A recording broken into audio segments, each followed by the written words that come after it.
in the bank, I have the privilege of looking after clients. These are very personal things, you know. When you look at Maslow's hierarchy of needs and you look at self-actualization. So I grew up listening to certain phrases, and one of them was that money does not grow on trees. As an African traditional society, we don't like to talk about legacy. Besides monetary gain, people need to look around safety as well. Are you dealing with the right people? You know, we can't just, think about the picture that we would like to see and then start working towards it without factoring in the need to protect whatever it is that we're building along the journey.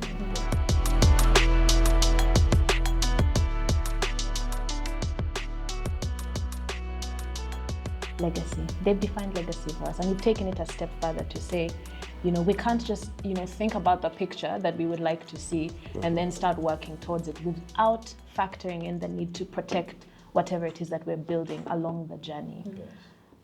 That's absolutely powerful, especially because, as you said, it's something that we don't typically like to talk about.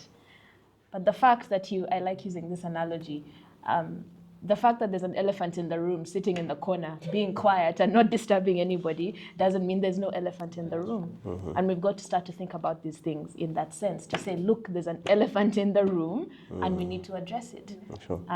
We will not be here for the next 5,000 years, and so we've got to address it. And as we plan, towards that perfect picture that we talked about, that future perfect picture that we talked about, we can't do that without talking about protection and without talking about insurance. That's so powerful. Now, I want us to come back to the topic of insurance. But before that, I want us to talk about how we get to that perfect picture. And so I want to come to you, Salima, and to Chad. I want us to talk about investment, okay? Because we're building, and we build by investing, right? So I want us to talk about legacy still, but how does the concept of legacy influence the investment decisions that you see your customers making on a day-to-day basis? What does it look like? How do they behave? Is legacy important to them? Is it something they think about? Or is it not a factor? Do they just want to get rich quick, whatever's going to get them there fastest? Maybe we'll start with you, Salima, and then we'll come to Chad. So thanks, Mercy. And just, over my about 12 years working in investments, you see different categories of people.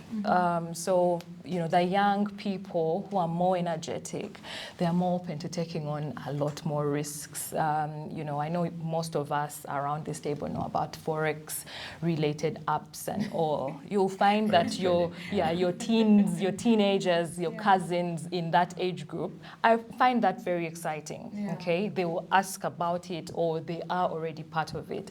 They are willing to take on this risk. And they are looking for something bigger. And then people who are older, people in their 30s, people in their 40s, 50s, are starting to think about legacy. But all in all, it is being driven by what kind of environment they've grown up in, what kind of influence and impact they actually have had that is sort of helping them paint a picture of what their dream should look like. So for me, age plays a factor, but most importantly, what do they know? What have the people been exposed to? Because there are several opportunities, even in our space, even outside of our space, that someone can invest into. However, depending on what you know or do not know, you will not take up particular opportunities in those spaces. For some people, a business may be what will ensure that they deliver a particular legacy to their families, to their kids, because that's all they know. So when you introduce a financial instrument, a unit trust, a treasury bill, they don't understand that language because they've not been exposed to that. They didn't hear their parents talking about that. Yet in families where someone is talking about stocks and treasury, the exposure is completely different. So those are the people who will first and foremost be very lean towards those instruments, only because they've been exposed to those particular spaces. So from where I'm seated, and even on a personal note, even as I talk to people about their investment journey, about creating generational wealth, it is important that I pass on the right information. Yes, you're thinking this, but there is a whole other world. So how can I be that person that is dealing or engaging with a child in the village who may not know what these sophisticated instruments are? How can I influence them and teach them so that they are also empowered with that knowledge and they are influenced the right way to think beyond what their environment is, pulling them into thinking. So for me, all in all, it's about the age and also what they've grown up seeing that largely influences what kind of investments they're looking at. Absolutely. Chad, you want to add on to that? So just to add on what Salima has just talked about, I think before we get into it, it's important for us to have a good appreciation of how financial need has evolved. Okay. So it starts off with basic need. Yeah, and even when we're negotiating for pay, when you're negotiating for that contract, that deal, there's always a term of, does it put food on my table, sort of thing. So, of course, it has evolved from that, from the early times of man, to there is need for disposable income for leisure. There's need for disposable income to save, because if you're being paid and you're not saving anything, then you're not getting that enrichment. There's need for disposable income to actually invest. Okay, so speaking of bringing in legacy, it's sort of, there's two aspects to it. It's, first of all, it's long term, but then everything that you engage in, every activity, every job, every sort of money-making event, or be it money or not money, really has to do with not only how does it benefit you, but the people you're going to leave behind. Yeah, so if you're thinking of legacy, if you're thinking of long term, if you're thinking of what will I be remembered by, or what do I leave behind, you're going to have to protect it as you are making that investment decision.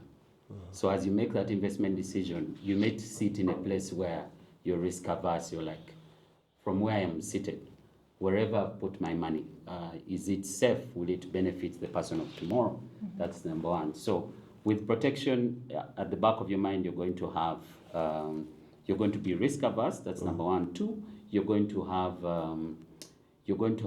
that aspect of diversifying. It's like, okay, if I woke up, started earning, bought a piece of land, is this piece of land going to be everything? If we woke up tomorrow and something happened and they needed to compensate, or for my kids to be able to live off something like this, will they be able to survive, or do I need to think about other aspects of investments? Is it investing in shares? Is it investing in bonds? Is it getting into a different other venture?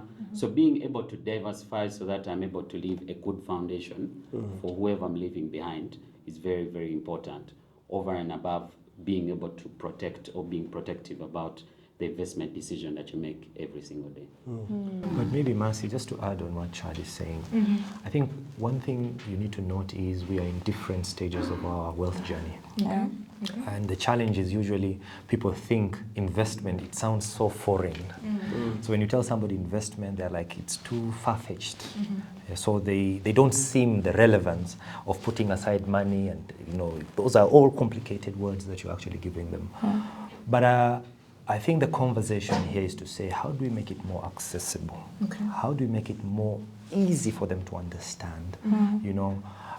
Like we're talking about conversations on the table, dinner table. Are we really having these conversations with our families? Or is it a conversation you have in the room with your friends who are with ties and, So we need to actually demystify that concept of foreign and make it really relevant for our families. I think, and again, this is a torch that we all have the responsibility to carry in our families, to sort of open that discussion and say we can actually make it easy for our children to understand. Yeah, I really like that, Dogo. And it's a very nice segue into the next session, because you've started us off on the mistakes that we've seen people make, that it's not something they talk about honestly or openly. It's not something we are discussing openly with our children. It's not something we're actively teaching them about. So these are conversations we're not having. Maybe because we don't know how to have them, maybe because we don't have all the information, which is why the Future Perfect podcast is here. But I'd like to probably ask back to Salima or to Ivan to say, in your experience, what are those other mistakes that you've seen customers make on that journey to financial freedom, on that journey to wealth, on that journey to building their financial legacy? What are those mistakes that you've seen our customers make that, you know, if they were here today, you would say to them, please, let's just not. What are those things you've seen? Thank you, Mercy, for that question. So I grew up listening to certain phrases, and one of them was that money does not grow on trees. And I think that it doesn't actually. There's another one who told me that, that there is no male or female money, that you will close them in a room and they will give birth. So there's only one birth for money to grow, and it's investment. Yeah. And I just wanted to relate this to the topic that Sam and Chad were talking about. So if there is a shade in your compound, probably under a tree, it's because that tree was planted. So that is what is giving you the shade. That tree was planted some time back, and now you're enjoying the shade. You put your chairs around it. So what are you planting right now that will give shade for some people in future? Because we have to mature at that level where you're thinking above yourself. And the mistakes that we are making right now, we are chopping the stems, we're chopping the leaves.